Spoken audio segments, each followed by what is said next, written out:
Баткенде батирлердин биринен 74 жаштагы жарандын жансыз денеси табылды. Баткен облусунун Кызылкыя шаарында улгайган кишинин жансыз денеси батирден табылды. Бул тууралуу Өзгөчө кырдаалдар министрлигинин басма сөз кызматынан кабарлашты. Куткаруучулар Кызылкыя шаарындагы 1-райондогу батирдин бекилип калган эшигин ачышып, үйдөн 1946-жылы туулган С.Н. аттуу эркек кишинин жансыз денесин табышкан. Маркумдун жансыз денеси милиция кызматкерлерине өткөрүлдү. 5 куткаруучу тартылган дешти мекемеден.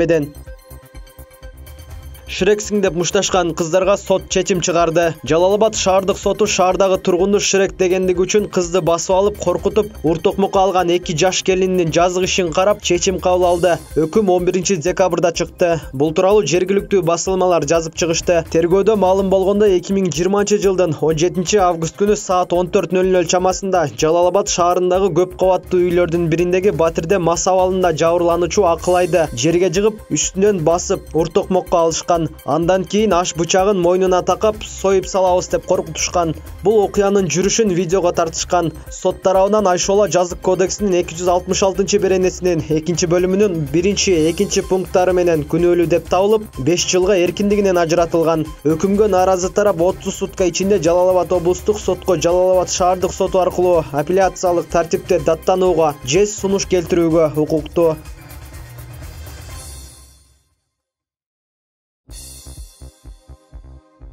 Терезеден качкан прокурор Союзбек Сарыков кызматтан алынды. Ош облустук прокуратурасынын улук прокурору Союзбек Сарыков кызматтан кетти. Бул тууралуу Т-медиага 17-декабрда башкы прокуратуранын маалымат кызматы билдирди. Белгилүү болгондой, Сарыковго байланыштуу кызматтык иликтөө Ош облустук прокуратурасы улантып жатат. Ош облустук прокуратурасынын прокурору Союзбек Сарыков Ош шаардык сотундагы отурумга мас абалында катышып, андан соң жанын бөлмөсүндөгү терезенин тосмосун бузуп качып кеткени тууралуу видео 12-декабрда интернетке тараган. Интернеттеги ачык булактар аркылуу Союзбек Сарыков аттуу киши Каракулжа Өзгөн райондук прокуратурасында иштеп кеткендиги жөнүндө маалымат табууга болот. Кесиптештери ал көп убакыттан бери облустук прокуратурада иштеп келатканын билдиришти.